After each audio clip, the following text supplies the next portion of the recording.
Beni dünyanın her bir yerinden seyreden vatanımın değerli ve güzel insanlarını saygı ve sevgiyle selamlıyorum değerli izleyiciler. Kanalıma hoş geldiniz. Bugünkü haber başlığım sizlere şöyle. Otomatik bilgi paylaşımı başladı. Gurbetçilerin işsizlik maaşını ve vatandaşlığı kaybetme riski var. Biliyorsunuz geçen de bir haber yayını yaptım size. Avusturya'dan gurbetçimiz yardım almış.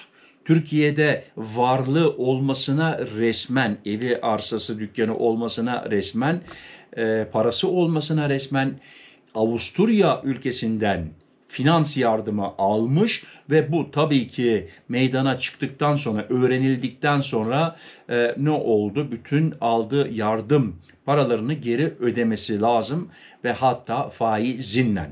Şimdi değerli izleyiciler, bu kanun 2019'dan beri var. Şimdi 2025 senesindeyiz ve size bu konuda tekrar değerli izleyiciler bilgi vermek istiyorum ve sonuna kadar izleyin. Bakın, Türkiye'de paranız, bankada paranız varsa, emeklilik alıyorsanız bu başka bir konu.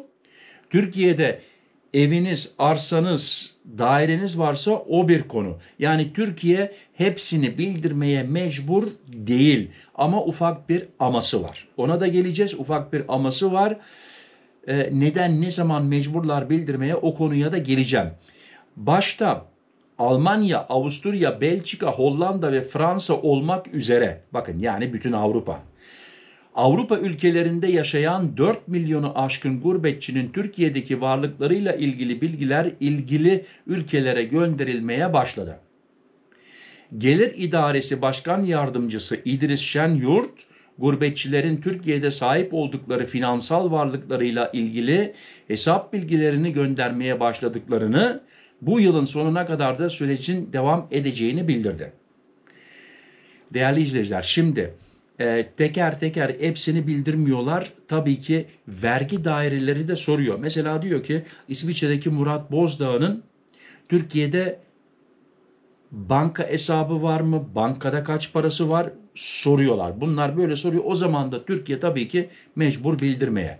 Bazı vergi kanunlarında değişiklik yapılmasını öngören yasa teklifinin TBMM Plan ve Bütçe Komisyonu'ndaki görüşmeleri sırasında bilgi veren İdris Şenyurt, 110 civarında ülkeyle çifte vergilemeyi önleme ve karşılıklı bilgi paylaşımı anlaşması için gerekli teknik ve yasal altyapıyı 2018'de tamamladıklarını ve bazı ülkelerle paylaşıma başladıklarını söyledi. Bu İsviçre için de geçerli. Bakın, İsviçre'de eskiden banka sırrı vardı. İsviçre kimseye söylemiyordu kimin ne kadar burada parası var. Ama şimdi mecbur kaldılar. İsviçre'de mecbur kaldı o kontratı imzalamaya değerli izleyiciler. Almanya, Avusturya, Belçika, Hollanda ve Fransa gibi ülkelerle yapılan çalışmaların bu ülkelerde yaklaşık 4 milyon gurbetçinin yaşıyor olması nedeniyle daha önce ertelendiğini, ancak şimdi bu ülkelerin bir bölümünü de kapsayan bilgi paylaşımının başladığını bildirdi. Dilim dönmedi, kusura bakmayın. Şenyurt şunları söyledi. Değerli izleyiciler, burasını çok dikkatli dinleyin, rica edeceğim. Otomatik bilgi paylaşımında her yıl bir önceki yılın bilgileri veriliyor. Bilgi paylaşımına 2018 yılı verileriyle başlanacaktı. Bakın, ta 2018'den konuşuyoruz. Ancak 2019 yılına revize edildi. 2019'dan beri bu bilgiler veriliyor. Bizim haberimiz yok. Çok kişinin haberi yok.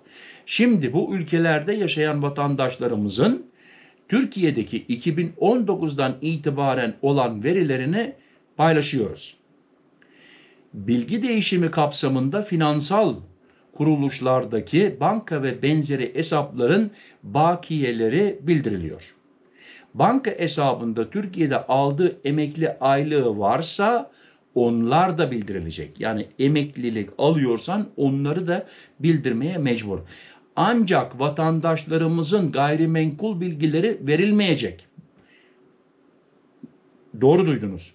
Ancak vatandaşlarımızın gayrimenkul bilgileri verilmeyecek. Yalnız şimdi diyeceksiniz ki ama Murat kardeşim geçen de Avusturya'dan haber yaptın, onu bildirdiler. Evet, şöyle bildirmeleri mecbur, bildirmeleri mecbur bir ülkeye mahkeme kararı varsa, mahkeme kararıyla o bilgileri de alabiliyorlar değerli izleyiciler. Yani buna dikkat. Diyelim ki şimdi Avrupa'nın bir ülkesinde yaşıyorsun, senelerce finans yardımı aldın, mahkemeye çıktın, mahkeme bunu daha fazla araştırmak istiyor.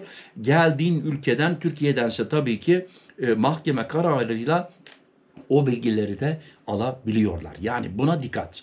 Bu bilgiler vergi dışındaki vatandaşlıktan çıkarılmak gibi amaçlar için sadece ilgili ülkenin izni olursa kullanabilir. Yani bu ispatlarla sen Almanya vatandaşı olduysan bile seni vatandaşlıktan atmaya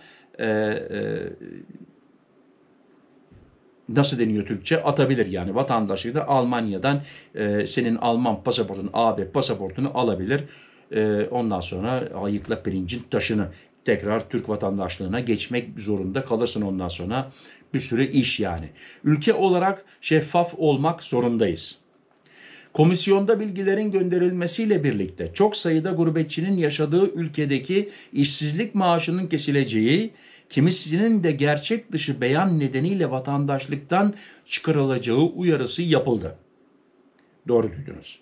GİB Başkan Yardımcısı İdris Şenyurt bu eleştiriler üzerine Türkiye olarak her şeyin doğru olması, vatandaşlarımızın en az zararı görmesi için önemli çalışmalar yapıldı.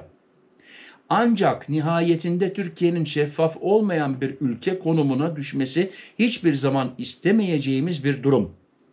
Bununla karşılaşmamak için otomatik bilgi değişimi konusunda neler gerekiyorsa onu yapmaya çalışıyoruz dedi. Çakır Özer şunları söyledi. Bilgiler paylaşıldı. Değerli izleyiciler, o gün bugün bilgiler ülkeler arasında paylaşılıyor. Onun için bakın dikkat. Ya kim bilecek benim Türkiye'deki hesabımı demeyin yani. Eskişehir Milletvekili ve TBMM Yurtdışı Türkler Alt Komisyonu üyesi Utku Çakır Özer, daha önce otomatik bilgi paylaşımı olarak bilinen anlaşmanın yürürlük tarihinin ertelenmesi çağrısında bulunmuştu.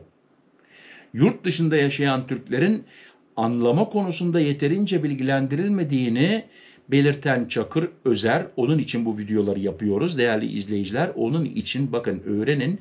Maliye Bakanı Lütfi Elvan'a konuyla ilgili sorduğu sorunun yanıtını kayıldığı bir canlı yayında açıklamış ve 2020 bilgilerinin paylaşılmasının ertelenmesi konusunda görüşmeler yapıldığı söylenmişti. Bakın 2020 yılından konuşuyoruz burada. Ancak verilen yanıta göre 2019 bilgileri de paylaşılmış demişti. Değerli izleyiciler, bakın duydunuz. 2019'dan beri bu paylaşımlar yapılıyor.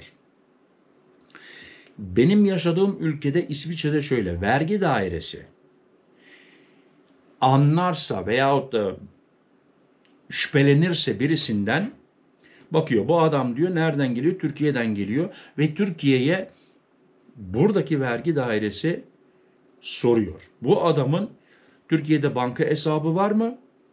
Bankada kaç para hesabı var? Kaç banka hesabı var? Bu adam Türkiye'den emeklilik alıyor mu?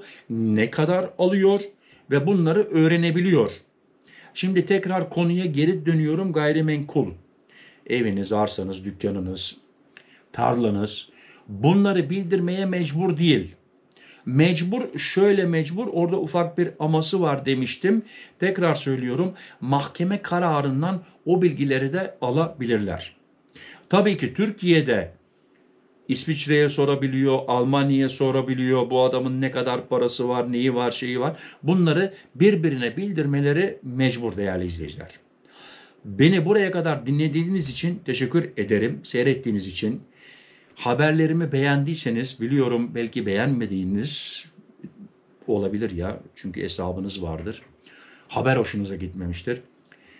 Bir like verirseniz, bana abone olarak, ücretsiz olarak abone olursanız tabii ki sevinirim, gurur duyarım. Yeni gelen abonelere şimdiden hoş geldiniz diyorum, sefa getirdiniz diyorum. Kendinize dikkat edin, sıhhatinize dikkat edin. Sıhhatli kalın, benimle kalın. Hoşça kalın. Murat.